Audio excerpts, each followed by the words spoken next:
Welcome to panch phoron channel. সবাই কেমন আছেন বন্ধুরা? আশা করি ভালো।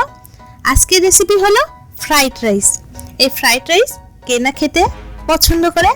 আজকে আপনাদের রেস্টুরেন্ট স্টাইলে কিভাবে ফ্রাইড রাইস তৈরি করা যায় সেটা আমি শিখাবো। আর আমার এই চ্যানেলটিকে অবশ্যই সাবস্ক্রাইব করে রাখবেন নতুন নতুন ভিডিও পেতে। প্রথমে আমি কড়াইয়ে জল দিয়ে দিয়েছি। আমি এখন সামান্য সয়াবিন তেল দিয়ে দিলাম এখানে, আর দিয়ে দেব সামান্য লেবুর রস। সয়াবিন তেল দেওয়ার কারণ হলো ভাতটা তাহলে ঝরঝরা হবে, আর লেবুর রস দেওয়ার কারণে ভাতটা একদম ধবধবে সাদা হবে। এখন জলটা একটু ফুটে আসলেই আমি এখানে পোলাও চাল দিয়ে দেবো। এখানে আমি চিনি গুঁড়া পোলাও চাল নিয়েছি, এটি আমি ধুয়ে ঝরিয়ে রেখেছিলাম। এখন এটাকে আমি বেশি সিদ্ধ করব না, জাস্ট 80% সিদ্ধ করব। এটা 2 থেকে 3 মিনিট রান্না করলে আমার ভাতটা হয়ে যাবে। আমি এখন ঢাকনা দিয়ে দিলাম। 2 থেকে 3 মিনিট পর আমার ফুটে উঠলেই ভাতটা হয়ে যাবে। 2 থেকে 3 মিনিট পর আমি ঢাকনা খুললাম, আমার ভাতটা হয়ে এসেছে। এখন আমি জল ঝরিয়ে এটাকে বাতাসে ছড়িয়ে রাখবো যাতে ভাতটা ঝরঝরা হয়। অবশ্যই ভাতটা আপনারা 2 থেকে 3 ঘন্টা আগে রান্না করে রাখবেন। যত আগে রান্না করবেন তত ফ্রাইড রাইসটা ঝরঝরা হবে। এখন কড়াই সামান্য তেল দিয়ে আমি দিয়ে দিলাম রসুন কুচি ও কাঁচা লঙ্কা। এখন এগুলোকে ভালোভাবে ভেজে নেব, একটু ভালোভাবে ভেজে নিতে হবে। এখন দিয়ে দেব চিংড়ি। আপনারা চাইলে চিংড়ির সাথে আপনারা চিকেনও ব্যবহার করতে পারেন। আমি আজকে চিংড়ি এবং ডিম দিয়ে এই ফ্রাইড রাইসটা তৈরি করব। এখন এগুলোকে ভালোভাবে ভেজে নিচ্ছি আমি। এগুলোকে একটু ভালোভাবে ভেজে নিতে হবে।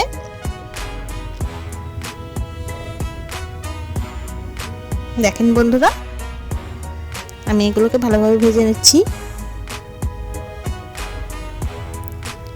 এখন আমি দিয়ে দেব গাজর কুচি।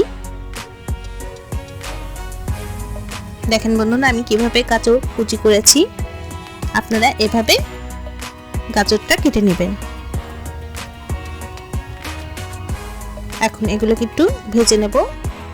এগুলোকে বেশি ভাজা যাবে না, তাহলে গাজরের যে কালারটা এটা নষ্ট হয়ে যাবে। সবসময় এটা হালকা ভাজবেন এবং চুলার আঁচটা একটু হাই দিয়ে ভাজার চেষ্টা করবেন। এখন দিয়ে দিলাম পেঁয়াজ কুচি। আমি এখানে পেঁয়াজটা রিং রিং করে কেটে নিয়েছি যাতে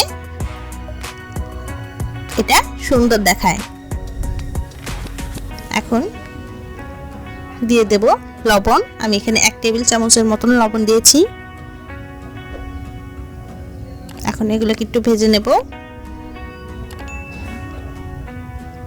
দিয়ে দিলাম গোলমরিচের গুঁড়া আর 1 টেবিল চামচ মতন টমেটো কেচাপ। এগুলোকে ভেজে নিচ্ছি। দিয়ে দিলাম 1/2 টেবিল চামচের মতো সয়া সস। সয়া সসটা আপনারা বুঝে শুনে দেবেন, কারণ সয়া সসে লবণ থাকে।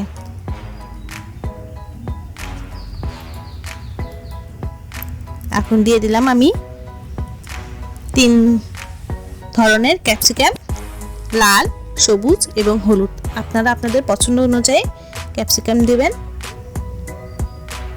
এর সাথে আপনারা আপনাদের পছন্দ অনুযায়ী সবজি অ্যাড করতে পারেন, যেমন বিন, বাঁধাকপি, ফুলকপি।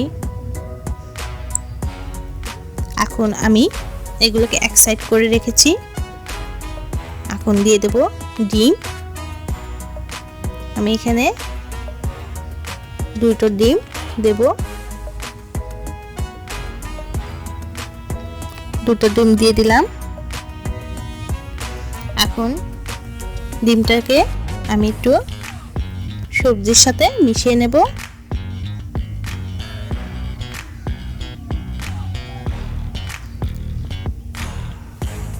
এইভাবে ভেঙে নিচ্ছি আমি ডিমটাকে। এবং সবজির সাথে মিশিয়ে নেব।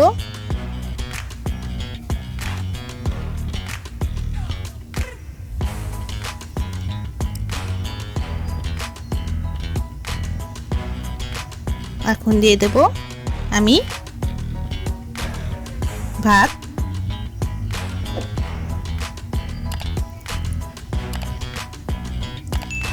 একবারে দিবেন না, অল্প অল্প করে দিবেন। একবার দিয়ে একটু ভালোভাবে মিশিয়ে নিয়ে আবার দিবেন। দেখেন বন্ধুরা, আমার ভালোভাবে মিশানো হয়ে গিয়েছে, ভাজাও হয়ে গেছে। 2 থেকে 3 মিনিটের মতন আমি ভেজে নিয়েছি আর আমার তৈরি হয়ে গেল ফ্রাইড রাইস। দেখেন বন্ধুরা, কালারটা কি সুন্দর এসেছে, তাই না? আর কি সুন্দর ঝরঝরা হয়েছে, একটার সাথে একটা লেগে নেই ভাতগুলো। আর তৈরি হয়ে গেল আমার রেস্টুরেন্ট স্টাইলের ফ্রাইড রাইস, একদম রেস্টুরেন্ট স্টাইলে। আর আমি এখানে তার সাথে চিকেন ফ্রাই করেছি।